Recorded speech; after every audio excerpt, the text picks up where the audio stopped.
So, welcome to the training, How to Take Charge of Your Agency's Future Revenue. Pretty bold title. It is basically going to be about how to build a reliable new business system through targeted outreach. So, if you don't know me, my name is Dan Englander. I'm the CEO and founder of this company called Sales Schema. We've been in business since 2014. We work pretty much exclusively with agencies and B2B service companies to help them keep the pipeline full and grow so they can do usually one of three things, just kind of grow and expand, perhaps get acquired in the next few years, simply choose their clients instead of the other way around, do great and compelling work, go home on time. My background originally is in the agency space, first working on the account side, back when you could just say, hey, we do social media and companies would give you all their monies. It was like circa 2010.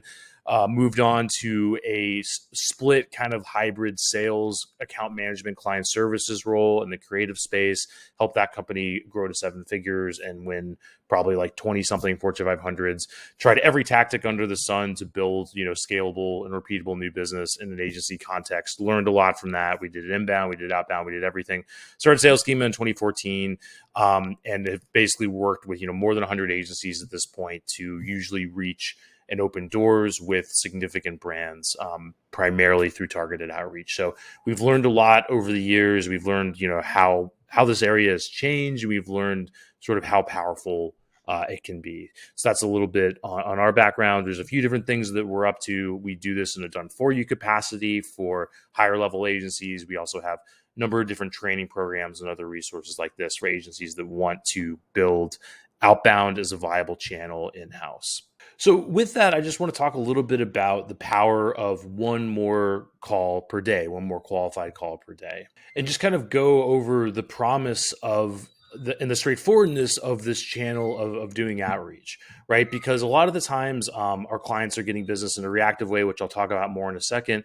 And I think a lot of the times there's this aversion and there's this idea that, oh, we've got to get on like hundreds of calls and like talk to, a million people that aren't a good fit in order to make a channel like this work. And that really doesn't have to be the case. And while this isn't easy, it is simple. So to get into the numbers, this is kind of how it breaks down. So this is basically how you can close 2 more deals per month through targeted outreach. So if you're contacting around 300 people per week, that might sound like a lot, but that basically breaks down to like 50 per day. And you're getting a 1 to 2% meeting rate. So you're able to make, a message that's compelling enough to get 1 to 2% of people to agree to talk to you. And then you're able to get 1 in 10 of those people to close with you. You're closing a deal basically once every 2 weeks. These rates are something to aspire to, but they're not crazy. They're relatively conservative. They're based on not just what we see with our better clients and with what we're doing for ourselves, but industry standards. 10% close rate on outbound is pretty typical. So I just want to go over this to show the napkin math and to show how powerful this can really be. With that in mind, this is not for everybody. This is basically for agencies and B2B service companies like I talked about.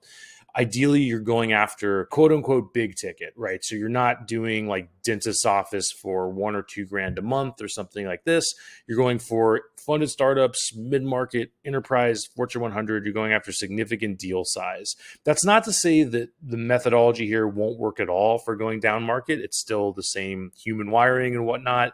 But our experience and the stuff we're going to go over is based on significant deal size, based on the sophisticatedness of this, the focus, the customization, and so on. So those are a few things that need to be in place for this to be a good fit. And I think if you're in that situation and you're like a lot of the hundreds of clients we've worked with over the years, there's a few things that hold agencies back in this situation. There's basically 3 big ones.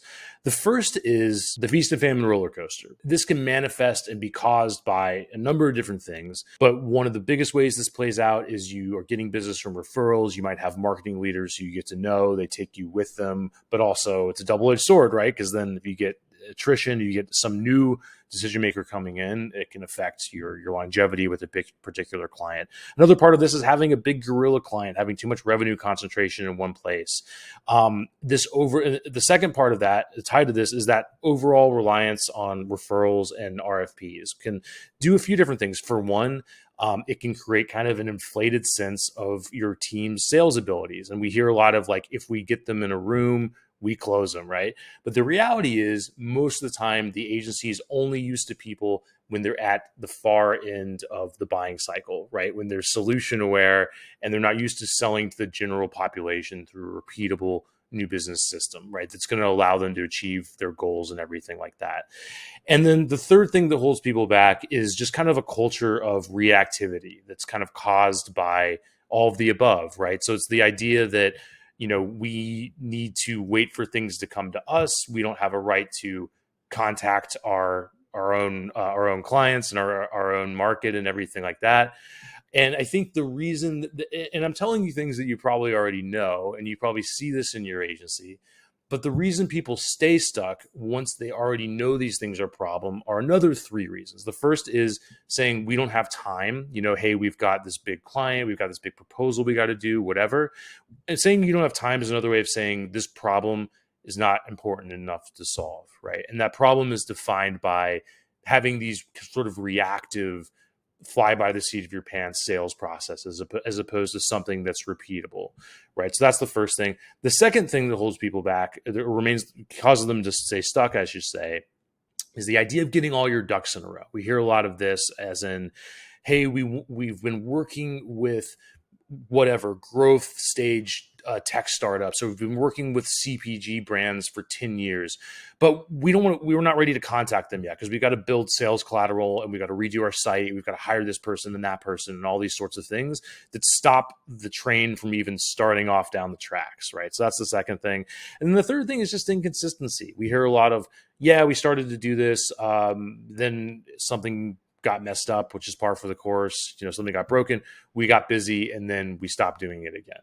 So there's this kind of mindset that goes along with reactivity that's kind of like, hey, we're going to do sales as a hobby. We're going to do new business when we have time, which doesn't make any sense at all, right? If you look at any significant business that has grown, if you look at the rest of the B2B world, consulting, tech, or whatever, that's, not something that anybody really ever does. The mentality is like going to the gym or eating healthy. It's like, okay, just because you've made your weight target doesn't mean you just get to stop, because then you're just going to slide back again.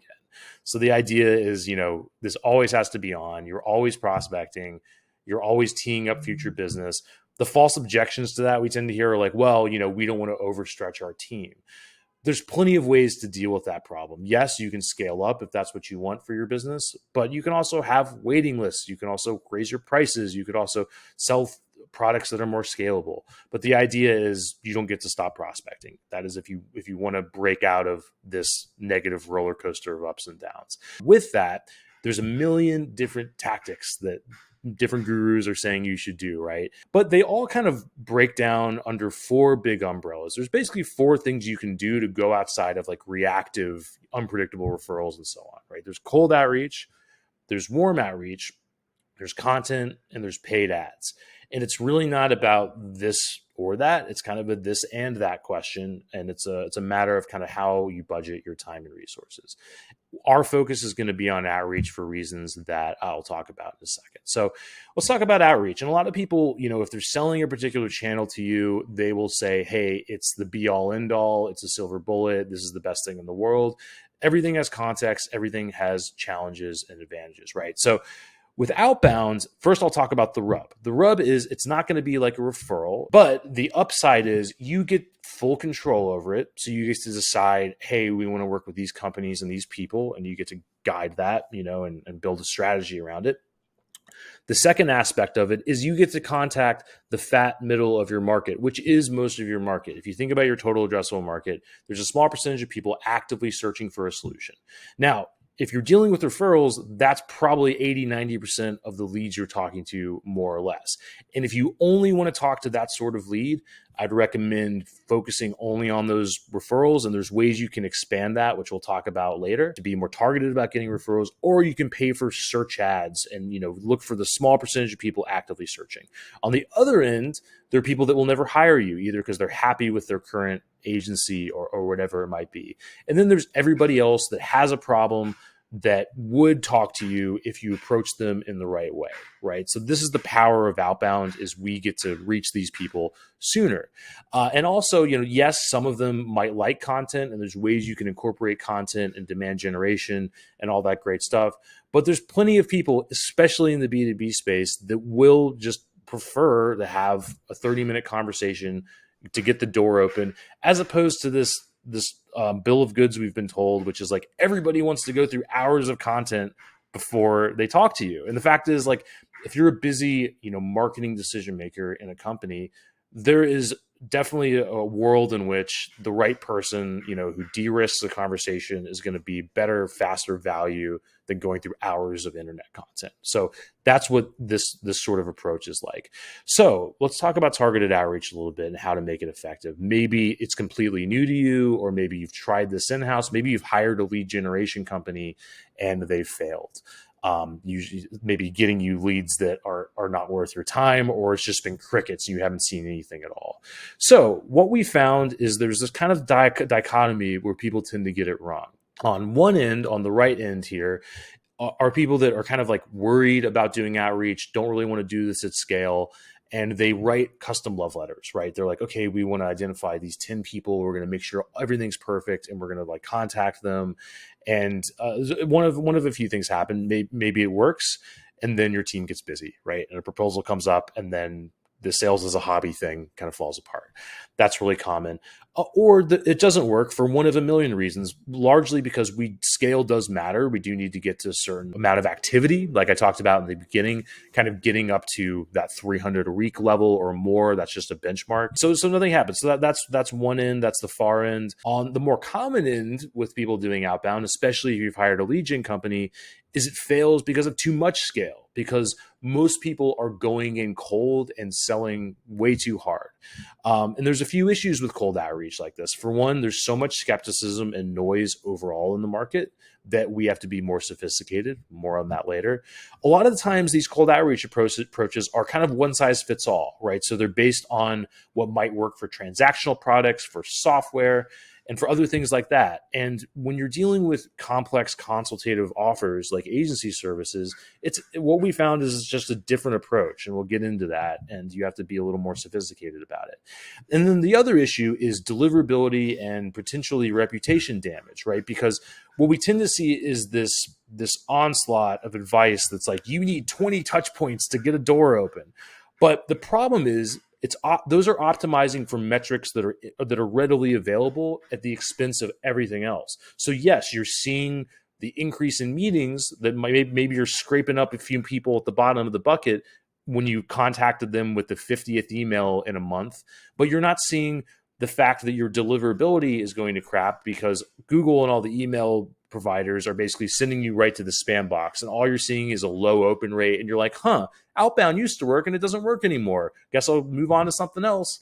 That's not effective, right? And that's not going to work, especially if you're in this agency world. Your total addressable market is not, tens and hundreds of thousands of companies, like as if you were selling to dentists. It might be a few thousand companies, right? So we've got to balance these two things. We got to find that scale, personalization, Goldilocks zone. So the answer, is basically riding the line between the two. And that's what we have learned to do over the years, because we used to do a lot more cold outreach. And there's one story I tell a lot where we had one client that was perfectly positioned. They were niche. They were focused on technology. They were in the Bay Area. They'd work with every big tech company you could ever find. And we tried every variation of cold outreach, like every channel. We did LinkedIn, we did some phone, and nothing was really working. We tried every message, all these different variants. And then we moved on to what we've since rebranded as our own methodology, as relationship sales at scale, per the book behind me, which I published recently, where we basically said, okay, we're going to find everybody that used to work at one of their big clients. I'm making it up. Let's say it was Lenovo. And we're going to find everybody that went to other companies they want to talk to that used to work there. Let's say it was IBM, HP, whatever. And we sent everybody like a 2-line email that said, hey, saw you used to work at Lenovo. They're one of our best clients. Hope everything's going well at HP. We should probably talk. Got dozens of appointments, one or two of those translated into major 6-figure business. They went on to eventually get acquired and so on. So this planted the seed of our methodology. And that's really what this is about. So even if you're not getting that sophisticated, it's about finding this fine line between cold and warm. in a nutshell. If you thought about building outreach campaigns in the past, or you've worked with other companies that do this, most people get the process wrong. They overcomplicate it. Let's think about it in terms of building a house or baking a cake. I don't want to mix up my metaphors. Let's stick with the house one, right? So these are all considerations and questions you have to answer in order. If you get the quality wrong at any stage, everything below it and the whole campaign rather can kind of fall apart. So these are considerations that you need to think about. So the first is your ICP, your ideal client profile. Then it's the accounts. Then this is getting into what we've found to work really effectively in our own methodology, which is based on commonalities. And if you don't want to find a commonality or you can't, it's another compelling reason to talk right now. We'll talk more about that in a second. Based on that, you're thinking about the specific prospects or people, then copy, and then automation. Now, the way most people do it is in almost reverse order. They're thinking about people, automation, copy first, and then breaking it down to all these other things. And it just creates a lot of confusion and cognitive dissonance. So let's kind of go through each one. So let's start with the foundation of the house, and that's ideal client profile or ICP. And you may know this like the back of your hand, in which case, great, this step is going to be easy for you. Or if this is hard for you, it's probably a sign that it's one you need to figure out first, and it's super important, right? The way that we're kind of thinking about ICPs is more on an account level. So you're thinking about the type of company as opposed to the type of person. We'll get to that later. Also, when you're thinking about building outreach campaigns, you don't want to spread yourself too thin. So you don't want to think about like a million different areas you can serve. You want to think about, what's most viable based on a few different considerations. So where are you most positioned to help? Another way of thinking about this is, where do you have the most experience, the happiest clients? What areas do you understand the best? Like, what verticals do you know like the back of your hands?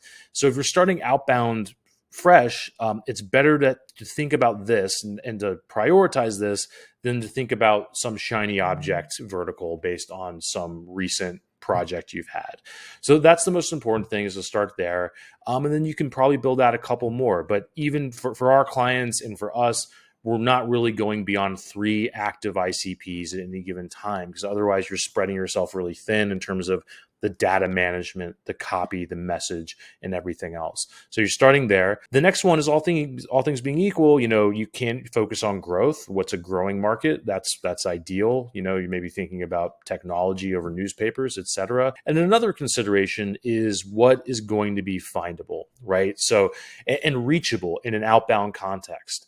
So for example, we do a lot of outreach into healthcare and banks, and it does work, but we have to be more careful because there's more technical barriers and firewalls and all that sort of thing. Versus if we're selling into tech startups, the meeting rates tend to be much higher because people are looking for ideas, they're smaller companies, they move faster, and so on and so forth. So all things being equal, findable, and I should put reachable as well, is another thing to think about in this context. At the end of the day, don't overthink this. Just it's better to get started with your best guess at it and then go on from there. So that's the foundation of the house, which is going to inform the next thing here, which are the accounts that you're looking to reach. So ideally, you're starting with at least 1,000. You're not automating it yet, and it's worth you or some other higher level person in your company spending time on this in the beginning, and then later you can get this off your plate with the help of list builders and VAs and so on. And you might be looking at like 1 to 3 contacts per account. That'll come later, but let's just look at an example of this and why it's important to kind of get the QC right so that each foundation of the house is sound. So the foundation of the house, let's say we're looking at direct-to-consumer e-commerce. This is a very common market segment for a lot of our clients. This is data as it comes from Apollo. We also might use LinkedIn Sales Nav and other stuff that I'll talk about later. But the way that companies are thinking about themselves and the way that individuals within those companies are thinking about themselves is different than the way you might think about them from the outside looking in, right? So if you work with D2C e-commerce, they might be thinking of themselves as apparel, fashion, retail, consumer goods. It can be a mix, right? So the best thing to do to figure out how people are sort of classifying themselves is bring up a bunch of tabs for your best clients. And those tabs rather should be the LinkedIn company profiles, right? So you'd have like 5, 10 of them open. So you can really see, okay, How are these people being filed, right? And then from there, you can identify what these companies look like and build very specific lists so that like 80, 90, or even 100% of your list is good. Quality in, quality out, garbage in, garbage out. So to summarize, we're going ABM, or account-based marketing, account-based sales. We want to get the accounts right. And then what we're going to do is find individuals from that account foundation that are going to be a fit. So that's really important. You're getting your accounts right. From there, what we like to do, and this is special to us here at Sales Schema, is we almost never go in cold. Because here's the thing. At the top of the funnel, especially when you're dealing with something that is well understood, like marketing services and other B2B services, the issue really isn't differentiation. It's not the bells and whistles. It's not the features. It's not the benefits. It's not everything that you would put into marketing copy. It's actually trust. That's what we're up against, is lack of trust, skepticism, right? That's the barrier we have to get over in order to de-risk a conversation so that you can build a relationship. And the fact is, we all know that, there's no situation where you're going to email somebody and they're going to be like, great, here's $100,000. Let's get to work. It's going to take you climbing that trust ladder, right? So we've got to get on the first rung, or get over the first rung of that ladder. And there's a number of different ways to do this, but commonalities are a really good one because they allow you to, again, find that Goldilocks zone between personalization and scale. Let me do a little sidebar real quick. There's a lot of talk about personalization, and I've heard it described any number of ways, from including somebody's first name to like making AI deepfake videos and all this stuff. There's going to be an AI arms race coming up of basically personalization, which is like regurgitating information about somebody back at them. And sometimes it's cute and sometimes it can be effective, but it doesn't really work long term because anybody can do it and it seems kind of cheesy. The thing that we think is scarce in our experience is the thing that you have in common with your prospect, because not everyone has that. So our whole thing with commonalities is selling where you have an unfair advantage, right? And we're going to talk more about how you can implement that in a second. But here are a few examples of this. And this is not exhaustive. There's probably a couple dozen different strategies or tactics we've used along the lines of commonalities. But the first one, and one that's very tried and true, is location, right? So it's like, yes, you could go after any CMO that is working for, cybersecurity companies, because that fits your vertical. And you have all these great case studies. You could do that, or you could start with the ones that are in Denver, right where you're based. Or you could start with the ones that are in Vegas because you're going there next month for a conference and it would be great to meet beforehand. Or you have another partner that is in Boston and that person is active and you're going to be visiting that person in a little while. So if you were to say, hey, I'm going to be in Boston next month, or my partner's there, or I have a conference here, or I'm from this hometown, or I'm originally from this country, there's just going to be more of a chance of that person saying, wow, this person actually wrote me a custom email, and I'm going to be more likely to talk to them and basically de-risk that call, right? And build that trust and that kinship. So that's not the only way, but that's a common campaign for us. Another one is relevant accounts. So like I talked about earlier, finding people that used to work at accounts that are relevant to you and then have now gone on to another account. It's the idea that you're just sort of finding that those circles of influence, that trust, that kinship. In that book, Relationship Sales at Scale, that I write a lot about this idea of the work of Robin Dunbar, who is the sociologist who made the point that, we can maintain these circles of influence, right? Where we might have 5 or something very close family people we confide in, another circle of close friends at 15, and it goes out by triples, basically. And then he gets to this idea of Dunbar's number, which is the amount of first names or the amount of faces that we can maintain in our life. And it's about 150. And we don't know this for sure. We haven't done all the exhaustive, sociological research. But our hypothesis from doing lots of email outreach is that there's another circle, which are the people that don't know you or that you don't know each other, but they would be willing to talk to you if you present them with the right commonality or something that you have in common. And that's what we're trying to do. And that can be in the thousands, that number. So our whole thing is, why not start there? Why not start where you have an unfair advantage as opposed to just going in cold all the time? More examples of this: events and trade shows I talked about, and then targeted referrals are another big one, which I want to talk about right now. So this is something we do a lot of here at Sales Schema. And let's do a little sidebar on referrals, right? Everybody says we get our best business from referrals. People come in with the most trust. We get all, and that's right. There's no better source of business than a referral, right? Because it's quadratic, it can keep expanding without you having to do any other work. And the problem is, people handle referrals in a very sit on their hands reactive way. That's the most common way. The way that's a little bit better but still not good enough is people network, right? They say, hey, do you know anyone? And a little bit better than that is they might say, hey, do you know anybody in this specific niche, specific title, etc. Now, that's all something people do, but the problem with that is you really kind of underestimate the cognitive load and the work that goes into having somebody help you. And that's assuming they even want to help you. And let's say they do want to help you. They've now got to think about everybody that they know in their whole Rolodex. And they have to understand your service enough to know who would be a fit, to describe what you do, to recommend you, to do all of these things. And it's just a ton of work. So the good news is, because of all the data that's out there, it is possible to do referrals in a very targeted, deliberate way that is direct and honest and essentially batches them up at relative scale and makes it easy for people to help you and to actually make those introductions. So you may not be able to do all this from this presentation right now, but you can approximate it. And this is what we do at Sales Schema, where we go, step one, we build the foundation of the house, which is that total account list, all the ICPs involved in it.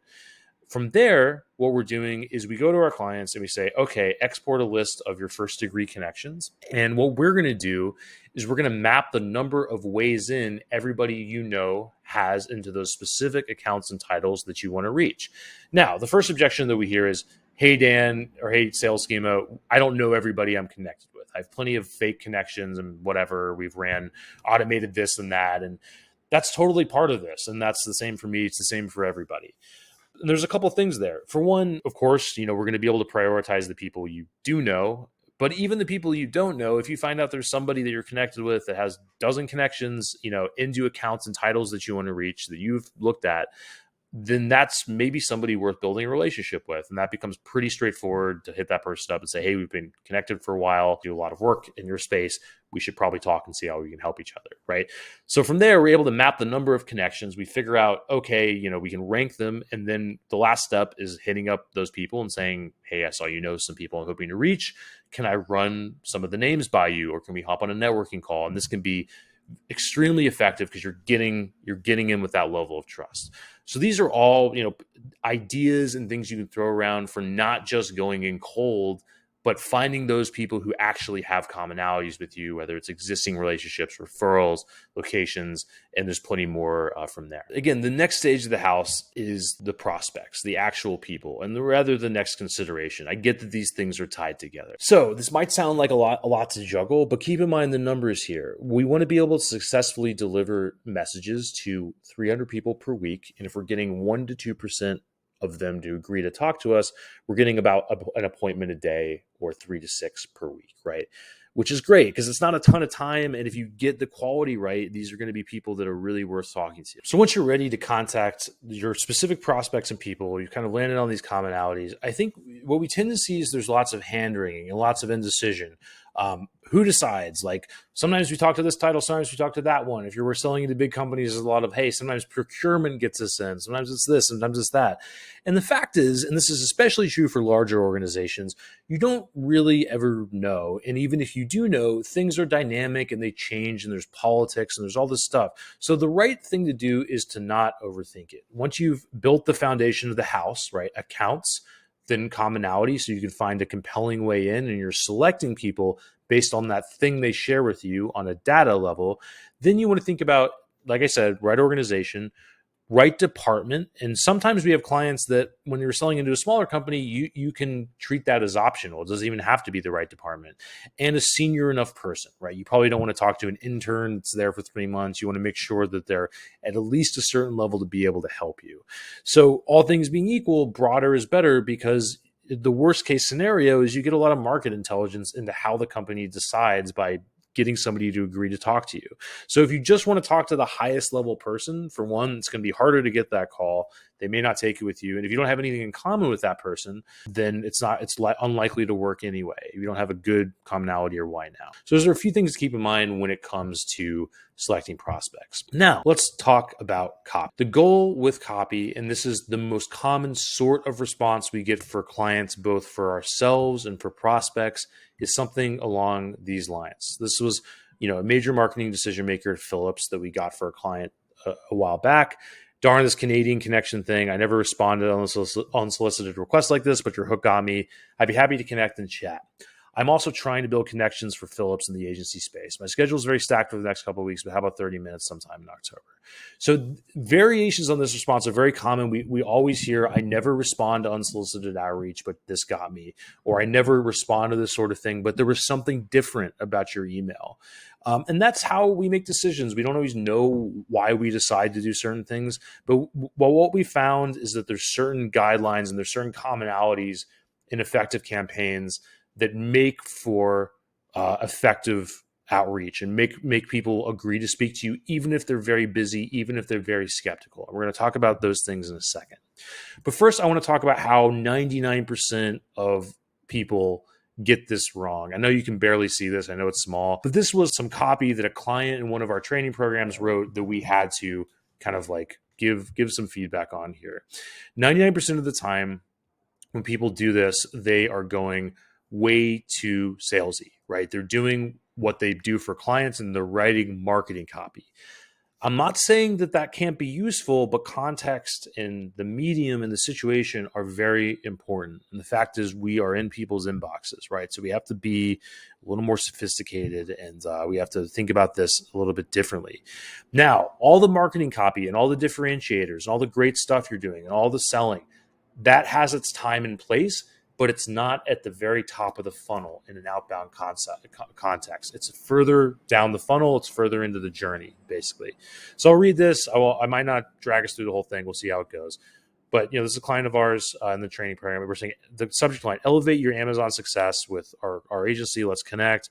Hello, Bonnie. I hope this email finds you well. My name is so-and-so. I'm the CEO of this company, an Amazon agency that's been on an incredible journey for over a decade. Though we haven't had the chance to meet yet, I wanted to reach out with excitement and confidence, knowing that our expertise could be the game changer your brand needs. For humble beginnings in this area, we flourished into a family of 60 dedicated professionals, empowering food and beverage companies like yours to thrive on Amazon while expanding their sales across various platforms.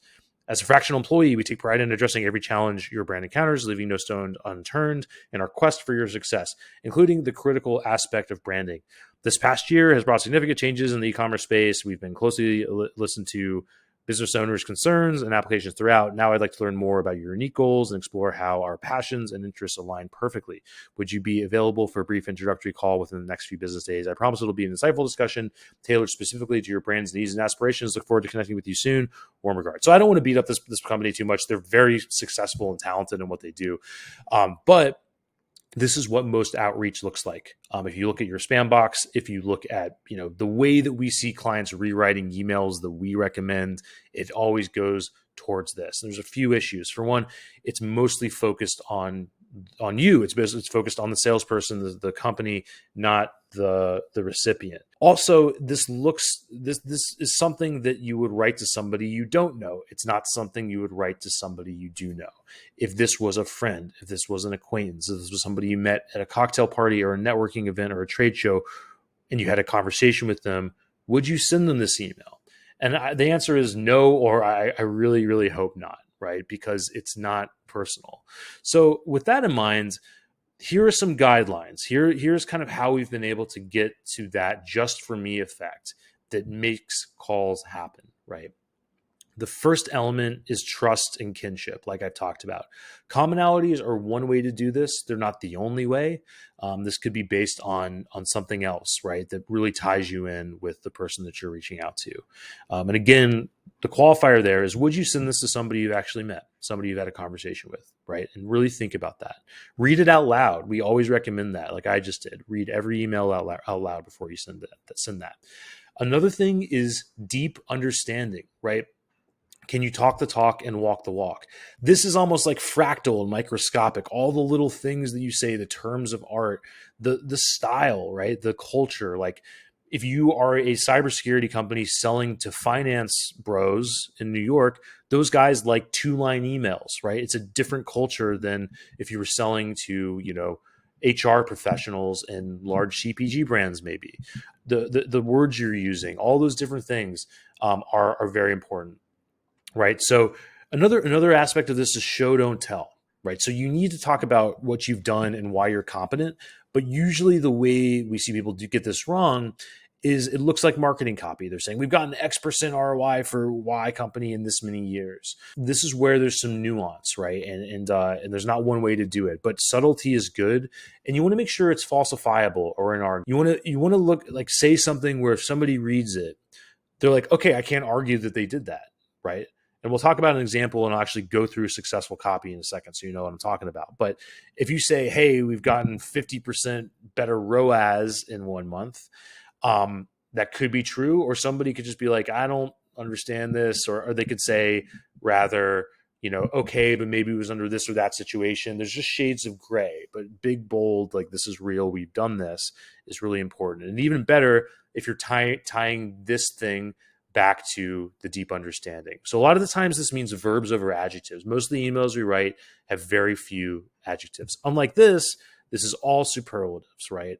Perfectly, and so on. Excitement, confidence, I guess those aren't adjectives, but you understand what I mean. Timeliness. Why should we talk now? This could mean things that you're doing. Yes, it could mean actual events or content or webinars, or you're going to be in a town. Those are the most obvious glaring examples, but there's other ideas that are more subtle that indicate, hey, I wanted to talk to you now. This is organic and now's the time. Another thing, and this is kind of, this is more subtle, but just a pattern interrupt. Does this seem different? Does it look like spam visually? And I think this is something that doesn't get talked about enough, but the way the email looks before anybody even starts reading it factors into whether or not people will even read it, much less talk to you, right?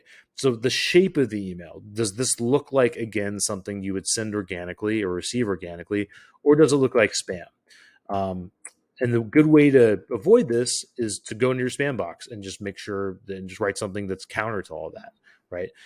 And then the last element of this is does it de-risk the conversation, right? So looking organic, I already talked about. Another part of this is offering a third path to people. Because when I say, hey, there's no situation in which you're going to email somebody and they're going to give you $100,000, everybody nods their head and agrees. But very few people walk the walk with that, right? And what the email does and what this email does is, because of all the marketing copy, it's basically saying, hey, there's this binary you have. You can either agree to enter my sales process and entertain signing up, for a new, and that implies that, you have to be in that buying mode of looking for an Amazon agency right then. Or the other option is you can just ignore me or tell me to go away. What we need to do is offer a third path, which is a value through a conversation, de-risking that conversation. So standalone conversational value. And that's what we need to do. So let's look at this in motion. This is a client of ours that's been very successful with this approach, using commonalities and finding the right way in. They are an integrated agency in the startup space. They've probably gotten a couple dozen meetings in about a month and a half or so. And these are all qualified into specific titles and companies that they want to reach. So let's go from the top here. First, we're saying, first name is in the recipient's first name and the sender's first name intro. Now, I've labeled this a little bit as a pattern interrupt because it doesn't look like marketing copy. We're saying, the sort of subject line you would put with somebody you actually met at a cocktail party, event, etc. Next, we're saying first name. We're not saying hi or hey. We're keeping this direct, which is a little bit different, and that I think works well.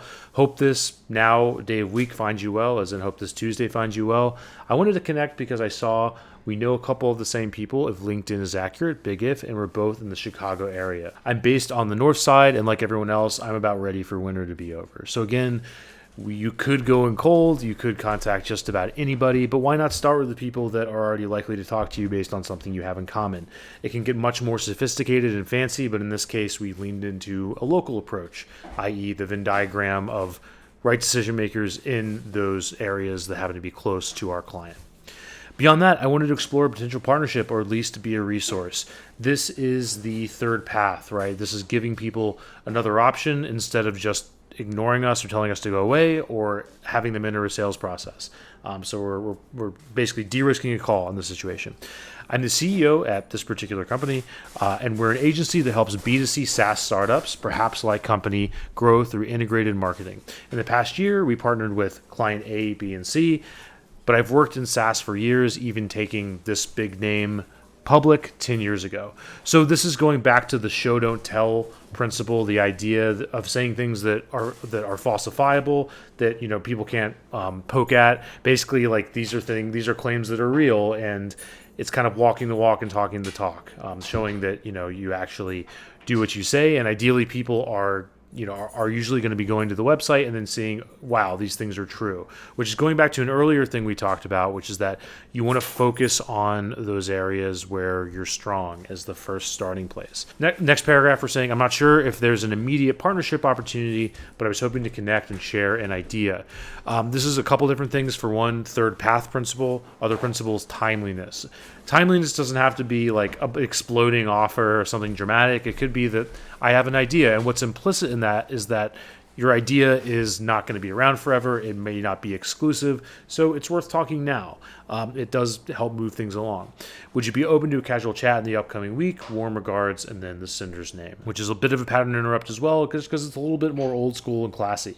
Again, part art, part science. You want this to fit your voice. It absolutely should, so you don't have to write everything like this, but getting your personality into it a little bit, making it seem like it's human is going to cut against the usual blur of spam that's in most people's inboxes. And this has converted very well for our client. The next part of the house up on the roof is automation, right? So everybody wants to start here and shortcut the other steps, and then it doesn't work, right? Because everybody wants to over automate everything. So the thing to do is to get stuff working and to focus on front loading the work as opposed to back loading it. For cold outreach companies and people that really focus on, doing a lot of the cold outreach guru sphere, there's so much stuff about creating this really complex funnel that involves all these different touch points and LinkedIn and email and phone. Because how many times have you heard people don't even respond to the 20th message? Yes, persistence matters, and there's a place in which it does.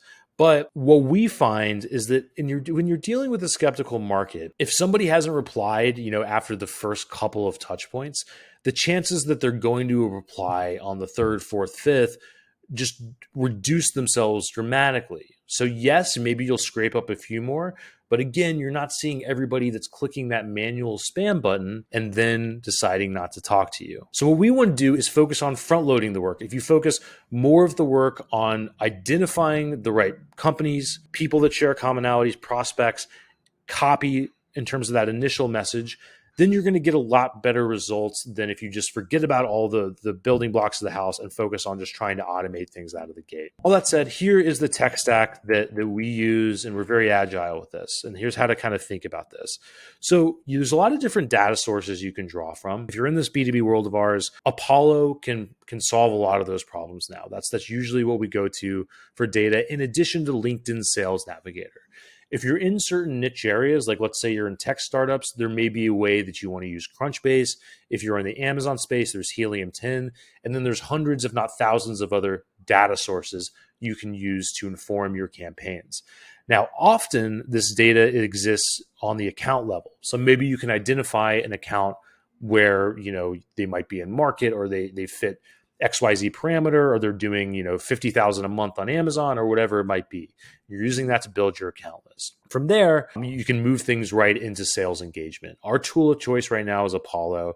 Apollo is also a data platform, and for maybe 70, 80% of cases, you can do a lot of this stuff just in Apollo. So we're setting up campaigns there. In addition, if you add in a LinkedIn sales engagement touch point, you can be using that to contact people on LinkedIn.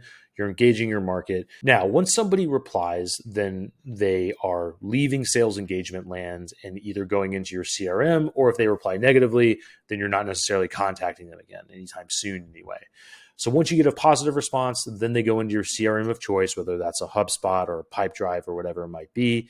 And then this is where you are engaging your active opportunities and so on and so forth. So this is kind of the rough overview of the tech stack. Now, let's talk about automation a little bit. Here's how we like to think about it. Again, we don't want to hit people over the head too much because there's diminishing returns and it's going to hurt your deliverability. So we're sending that initial message, much like the one I talked about in the slide earlier. Maybe about a week later, 5 to 7 days later, we're sending a casual check back over automated email saying, hey, wanted to see if this reached you. From there, if we don't hear anything back, we're not sending another 5 messages for the reasons I talked about. But if somebody opens and we know they opened, then maybe 30 days later, we're re-engaging them. And this is where we might re-engage them with a different call to action. We might ask them a question. We might send them content. We might be like doing something on LinkedIn. But what's cool about this is the open rates are very high because we have proof of life. We know that they opened, and we're not just beating our heads against the wall, sending to somebody that where the message might have gone to spam. So it's a much more organic sort of approach, right? Because if you weren't automated, we want this to feel like you actually sat down and wrote a custom email. And that's the idea. And if they do respond positively, then they go onto the calendar down here. And there's ways you can get much more fancy with this. You can experiment. There's lots of things you can do. But the issue, especially, in a boutique agency, is time and resources, right? And automation and doing all this stuff. There's this idea that, the robots are just going to handle it all. But the fact is your market is not unlimited. It's something you need to keep your finger on the pulse of. So it's going to take time and attention. So our whole thing is get it right in the beginning. Less is more. So that's kind of the idea. From there, I think there's a lot of questions about who handles this. And I think that's often like a big consideration is who's actually doing the work. Like we put so much focus on the what, but the who is probably more important, right? So this is the traditional sales pod. This is made popular by many, by people in the sales space a while back. And the idea is that you would have sort of lists and data and stuff informing a BDR or junior level salesperson. That person would be the face of the campaign. They go out, they dial for dollars, they send a lot of emails, they get people to agree to talk to them, and then they would tee up meetings for a closer. Now, I'm not saying this never works, but the issue is if you're selling complex services, in the tens or hundreds or millions of dollars a year, and you're talking to a skeptical decision maker, let's say it's a VP, director, C-level, et cetera, they're not going to get a lot of value on that standalone call from a junior level salesperson, right? And they're going to see right through that immediately. Also, this junior level salesperson probably has less of a Rolodex. They have less commonalities with this person that is hard to reach, right? So our whole thing is we want to help you sell with an unfair advantage. We want to help you identify the people that are already likely to talk to you and then de-risk calls with that person. So here's a way to rethink about who does what. Instead of having a BDR, you have the sales face, quote unquote, face of the campaign, the person from whom the emails are coming. Now, this person does have to show up to those calls. Otherwise, it feels like a bait and switch a little bit like, hey, we have this thing in common, but can you talk to this other person on our team? We have experimented with that, and sometimes it can work by doing the baton pass, but it works much better when that person is getting on the calls. This doesn't, depending on your situation, this doesn't have to be you, or it doesn't necessarily even have to be an owner, but you want it to be somebody that's senior enough that the person you're reaching out to would want to talk to them, right? Because 9 times out of 10, they're going to go to that person's LinkedIn profile. In addition to that, and if you're in a small company or you're a sales team of one, you might have to do all these things, right? And wear multiple hats, but at least you can figure out how to divide up your time and so that you don't go crazy, right? So the other role here is strategy. What does that mean? Strategy is one of these words that gets overused a lot. This is figuring out the ICP like we talked about, figuring out those high-level questions. Probably writing the email copy is going to fall under the strategy seat. At least it does when we're doing this for clients, and so on from there. And then the other role is list builder. So you guys are all kind of working in conjunction, even if one person's inhabiting multiple roles. In the beginning, the strategy person, the first few weeks of doing this, and the list builder should be one and the same. And that's because there's all those little idiosyncrasies with accounts, and you want to understand your market. You want to have your finger on the pulse so that you can properly delegate this to a list builder. So for example, like customizing lists, if you want to reach, a company that's like the Acme LLC, you want to put that name and email, this list builder is going to need to know how to enrich that data to make it Acme. so that the email looks organic. They're going to have some cultural and market understanding in order to build these lists. They're like, if you're going after cybersecurity companies, somebody's going to have enough intelligence to know, okay, this is a cybersecurity company, but this is actually some other technology company. So this is teachable, but it's going to take you doing it enough and understanding the process so that you can create an SOP so that a list builder, whether that's a virtual assistant you hire on Upwork or whatever, can go and do this sort of work. But once you have these building blocks in place, then the idea is you're building campaigns at basically a weekly cadence. So you're thinking about the next week's campaigns, contacting, as few as 300 people per week. It can obviously go much higher, but if you think about an attainable goal of 300, then you're getting stuff out the door and you're doing this in a personalized way. And if you can get up to 1% to 2% per week, you're getting 5 meetings a week, work on that sales process, and all of a sudden you're closing 2 deals a month. So just to summarize real quick, and I really hope this presentation has been helpful. This is the foundation. Start with your ICP, then accounts, commonalities, why now, prospects, copy, and then think about automation. And I think the other thing I want to leave you with is basically the way to get started is to think about your inputs, right? Like get off and running with something. If you're contacting just a few hundred people per week and doing this the right way, you're going to see meetings start to happen. And I think outbound could be a very effective part of your growth strategy. So anyway, I hope this has been helpful. If you are an agency or a B2B service company above 500K in revenue, we'd love to talk to you. There's a lot of stuff we're up to help out. We have done for you programs. We have training programs to help basically make this happen a lot faster and easier and help our clients ramp up to getting at least 5 meetings a week within 180 days or much less than that.